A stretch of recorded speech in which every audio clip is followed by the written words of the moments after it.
నుంచి ఉన్నోళ్ళు కాంగ్రెస్ పార్టీలో ఉన్నారు అని చెప్తాడు. రేవంత్ రెడ్డి తాత ముత్తాత అందరూ కాంగ్రెస్ జెండా మోసి కాంగ్రెస్ పార్టీని తీసుకురావడంలో కీలక భూమిక వహించారు. ఎవ్వరు లేరు సీనియర్ నాయకులు, ఎవ్వరు లేరు. రేవంత్ రెడ్డి అనేటైనా సోనియా గాంధీని బలిదేవత అనలేదు, అసలు తిట్టలేదు. ఆయన ఇప్పుడు ముఖ్యమంత్రిగా చేసి కూర్చుండబెట్టారు.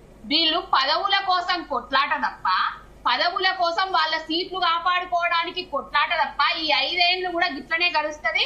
6 గ్యారంటీలు 420 హామీలను తుంగల దొక్కుతారు. అన్న పంచాయతీ చెల్లె పంచాయతీ గురించి మాట్లాడతారు, ఫోన్ ట్యాపింగ్లు అంటారు, కాళేశ్వరం అంటారు, ఇంకోటి అంటారు, కాలయాపన చేస్తారు. ఏమి లేదు, ప్రజలకు ఇచ్చిన హామీలను గంగలో దొక్కిండ్రు, తుంగలో దొక్కిండ్రు.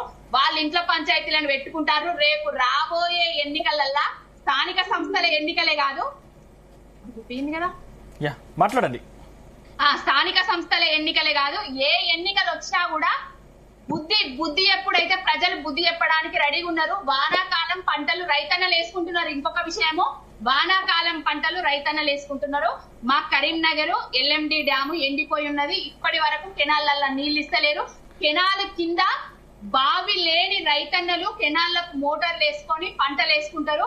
ఆ రైతన్నల పరిస్థితి ఏందో ఒక్కసారి ఆలోచించండి. మరి కేసీ వేణుగోపాల, మల్లికార్జున ఖర్గేనా, మళ్ళీ రేవంత్ రెడ్డా నీళ్లు తెస్తారా, ఎక్కడి నుంచి తెస్తారు, ఏ విధంగా కెనాళ్లకు నీళ్లు ఇస్తారో అది కూడా చెప్పాలి. ఇంకొకటి 12 లక్షల రూపాయలు ఖర్గే గారు ఈ రోజు ఢిల్లీ నుంచి వచ్చిర్రు. ప్రముఖులు, సీనియర్ నాయకులు, కాంగ్రెస్ కాపాడిన అధ్యక్షుడు, కాంగ్రెస్ ను మోస్తున్న కురు వృద్ధుడు, పాపం ఆయన చేవెళ్ళ ఏదైతే ఉందో డిక్లరేషన్ ఎస్టీ నా దళిత సోదరులందరికీ సోదరి మనులను పిలిచి మరి అభయహస్తం, అంబేద్కర్ అభయహస్తం కింద 12 లక్షల రూపాయలు ఇస్తాము అని చెప్పిండు. ఆ 12 లక్షల రూపాయలు ఇవాళ 20 మందికో 30 మంది మహిళలకు ఈ రోజు విలేజ్ నుంచి మండల స్థాయి నుంచి జిల్లా స్థాయి నుంచి నాయకులు వస్తున్నారని చెప్తున్నారు. ఒక 10 మంది నన్ను పిలుచుకొని ఇప్పటికైనా దళిత బంధు పథకాన్ని కంటిన్యూ చేసి ఎంతో మంది దళిత సోదరులను పారిశ్రామికవేత్తలుగా తీర్చిదిద్దాలని కోరుకుంటున్నా. ఇంకొకటి సందీప్ గారు ఒక్కటే ముచ్చట, విద్యార్థులకు పాపం విద్యార్థులు చాలా అంటే విద్యార్థుల కోసం చాలా చేసిండ్రు, చాలా హామీలు ఇచ్చిండ్రు. 10th క్లాస్ వాళ్ళకు 10,000, PhD చేసే దగ్గర 5 అన్నారు. ఎవరన్నా ఒక్కరికన్నా ఇవ్వండి. పాపం పిల్లలు కష్టపడుతున్నారు, చదువుకుంటారు. రేపు రాబోయే భవిష్యత్ తరాలు బాగుండాలంటే వీళ్ళు ఇచ్చిన హామీలను నెరవేర్చాలి. ఇంకొకటి దూర విద్య కోసము అమెరికాకు, ఆస్ట్రేలియాకు అట్లా పోతున్నారండి పిల్లలు. కేసీఆర్ గారు ఉన్నప్పుడు వాళ్లకు డబ్బులు ఇచ్చేది ప్రభుత్వం తరపున, వాళ్ళని హక్కున కానీ ఈ రోజు నిరసన చేస్తున్నటువంటి విద్యార్థులు వెనుక బీఆర్ఎస్ వాళ్ళు ఉన్నారన్న ఒక ఆరోపణ ఉంది కదా, గెల్లు శ్రీనివాస్ లాంటి. ఇప్పుడు అంటే ప్రజల పక్షాన బీఆర్ఎస్ పార్టీ కొట్లాడుతున్నది కాబట్టి, ప్రజల కోసమే కొట్లాడుతున్నది కాబట్టి, నిరుద్యోగ సోదరులు చేసినా, రేపు రైతులు వచ్చి చేసినా, ఎవరు వచ్చి చేసినా కూడా బీఆర్ఎస్ పార్టీ ఉంటది అని అంటారు. బీఆర్ఎస్ పార్టీ ఎప్పుడు అండగా ఉంటదండి. 420 హామీలు, 6 గ్యారంటీలు, ఎవరైతే తెలంగాణ ప్రజలకు అలవి కాని హామీలు ఇచ్చిండ్రో అవన్నీ కోసం ప్రజలు కొట్లాడుతుంటే ఆ ప్రజలకు దండగా నిలబడుతుంది బీఆర్ఎస్ పార్టీ. ఎందుకంటే తెలంగాణ మీద సోయున్న, తెలంగాణ ప్రజల మీద సోయున్న పార్టీ ఏకైక పార్టీ బీఆర్ఎస్ పార్టీ కాబట్టి. ఏదైతే అంటున్నారో దళితులకి 12 లక్షల హామీ ఇచ్చిండ్రని చెప్పేసి, వీలైతే దళిత బంధు గురించి మాట్లాడినరు. ఆ టైంలో ఏ రకంగా అయితే బై ఎలక్షన్ వచ్చినప్పుడైతే ఈ మహానుభావుడు స్కీమ్ తీసుకొచ్చినాడు, అపీజ్మెంట్ కోసం నేను తీసుకొచ్చినటువంటి హామీ నెంబర్ 1. మేడం మీరు మాట్లాడినప్పుడు నేను చాలా పేషెంట్ గా విన్నా మేడం. మీరు మాట్లాడినప్పుడు నేను చాలా పేషెంట్ గా విన్నా మేడం. మీరు మాట్లాడుతున్నంత సేపు నేను చాలా పేషెంట్ గా విన్నా. Please have some patience to listen. నేను అనేది ఏంటంటే మీ టైం వచ్చినప్పుడు you please answer. What I'm trying to tell is, ఇప్పుడు చూడండి, మీరు ఏదైతే దళితుడికి అన్యాయం జరుగుతుందని చెప్తున్నారో, ఎస్సీ కేటగిరైజేషన్ జరగలేదా? వీళ్ళు చేసిండ్రా? 10 సంవత్సరాలు ఉన్నారు. దళితుడిని ముఖ్యమంత్రి చేస్తా అన్నాడు, తల నరుకుంటా అన్నాడు, చేసినాడా? అరే దళితుడిని ఉప ముఖ్యమంత్రిని చేస్తే 6 నెలలు తిరగకుండా తీసి పడేసినాడు అండి. ఈయన చేయలేదా? ఆయన ఫస్ట్ మీరు పోయి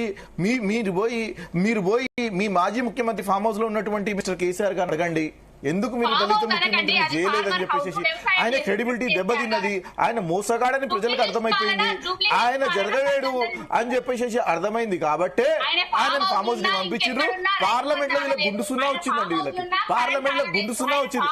వీళ్ళు పార్టీ నడపదు అని చెప్పేసి మేడం ప్రజలకు సంక్షేమ పథకాలు నేను madam you have to allow me నేను ఏమంటున్నా అంటే please they have to allow me to answer ఇట్లా క్రాస్ టాక్ చేస్తే చేయలేము మనం. ఓకే, క్రాస్ టాక్ చేస్తే నేను ఆన్సర్ చేయలేను. You have to understand the financial state ఏ రకంగా ఉందో దాని గురించి అర్థం చేసుకోవాలా. నేనేమంటున్నానంటే ఇప్పుడు దాదాపు 7 లక్షల కోట్ల అప్పు వీళ్ళు చేసిపోయినారు. 7 లక్షలు ఏం మేడం మీరు వినరా? మీరే మాట్లాడతారా? మీరే మాట్లాడుకోండి మేడం, మనం మీ ప్యానెల్ నుంచి తప్పుకుంటాం మేము. యూ హ్యావ్ టు అండర్స్టాండ్ కదా, మీరు you have some patience.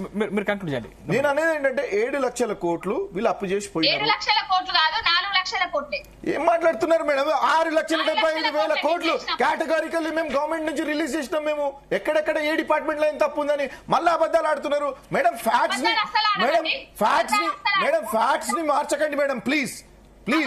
Facts ని అబద్ధాలు చెప్పకండి, ఒక్క ప్రాపగండ చేయకండి. నేను అనేది ఏంటంటే 8,25,000 కోట్లు ఈ రోజు అప్పు ఉందండి. ఇంట్రెస్ట్ లకి 6,000 కోట్లు కడుతున్నాము. గవర్నమెంట్ నుంచి 6,000 కోట్లు ఓన్లీ ఇంట్రెస్ట్ లకే పోతున్నాయి. ఇవి అన్ని ఉన్నా సరే మీరు స్టూడెంట్స్ గురించి మాట్లాడినరు. 1872 crores ఈ రోజు ఫండ్ రిలీజ్ చేసినారు స్కాలర్షిప్స్ గురించి. కొత్తగా 200 స్కూల్స్ రెసిడెన్షియల్ స్కూల్స్ యాడ్ చేసినారు. ప్రతి డిస్ట్రిక్ట్ కి ఇంటిగ్రేటెడ్ స్కూల్ తీసుకొచ్చినాము. ఇది పైలట్ ప్రాజెక్ట్ కింద చేస్తున్నారు. నేను అనేది ఏంటంటే 100 ఎకరాలు చేసడం మామూలు మాట కాదు కదండి. నేను ఉన్న వనరుల్ని ఎలా మనం కన్స్ట్రక్టివ్ వేగా తీసుకెళ్లాలా, ఏ రకంగా ప్రజలకు ఉపయోగపడే దిశగా తీసుకెళ్లాలా, వాటర్ గురించి మాట్లాడినారు. Very good. ఈ రోజు జూలై వచ్చేసింది, వరుణదేవుడు ఇంకా కరుణించలే, టైం ఉంది. 100% మన దగ్గర డ్యామ్స్ ఉన్నాయి, డ్యామ్స్ ఉన్నాయి, వాటర్ ఉంది, వాటర్ స్టోరేజ్ ఉంది. టైంలో అధికారులు స్పందిస్తారు. ఆ టైంలో అధికారులు స్పందించి రాబోయే కాలానికి ఖరీఫ్ లో ఏ రకంగా ప్లాన్ చేయాలా, రబీలో ఏ రకంగా ప్లాన్ చేయాలా మా దగ్గర ప్లాన్ ఉంది. ఆ ప్లాన్ ప్రకారం చేస్తారు. ప్యాడీ చూస్తే మీరు సన్న బియ్యానికి 500 రూపీస్ బోనస్ ఇచ్చిండ్రు, ఇయ్యలేదా? రైతు భరోసా మేము ఇయ్యలేదా? ఇంత రైతు రుణమాఫీ చేయలేదా? నేను అనేది ఏంటంటే ప్లీజ్ మీరు క్రిటిసైజ్ చేసేటప్పుడు మీరు ప్రతి ఒక్క పాయింట్ ని క్రిటిసైజ్ చేయకూడదు మేడం. మీరు చేస్తున్న మంచి పనుల గురించి మనం మాట్లాడండి మీరు. అంతేగాని ఇష్టం వచ్చినట్టు మేము మాట్లాడతాము. మీరు మభ్య పెట్టలేదా ప్రజల్ని? దళిత బంధు పేరు మీద మభ్య పెట్టలేదా? ఎంతమంది, what is the percentage of allocation this people have done? ఎంతమందికి ఇచ్చిందండి? నిజాలు మాట్లాడుకుందాం. ఈ రోజు మనం మాట్లాడుతున్నప్పుడు నిజాలు మాట్లాడుకుందాము. దళితుడిని ముఖ్యమంత్రి చేస్తా అన్నాడు, దళితుడికి 3 ఎకరాలు భూమి ఇస్తా అన్నాడు. ఇచ్చినాడు మహానుభావుడు?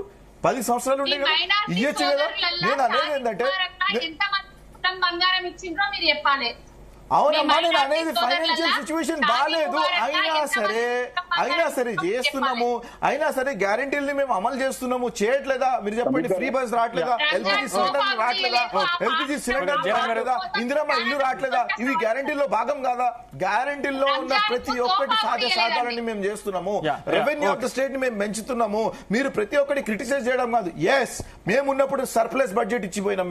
మీకు మేము అధిక బడ్జెట్ ఇచ్చి మేము 2014 లో మేము రిజైన్ మా అధికారం పోయినప్పుడు మీరు ఈరోజు అప్పుల రాజ్యం చెప్పిండ్రు. ఆ మాటలు కూడా మీరు వినాలి. సర్ప్లస్ బడ్జెట్ ఇచ్చిండ్రా, అప్పుల రాష్ట్రాన్ని మా చేతిలో బీజేపీ ఎంపీ గురించి ఇంత ఓపెన్ గా మాట్లాడుతున్నారండి.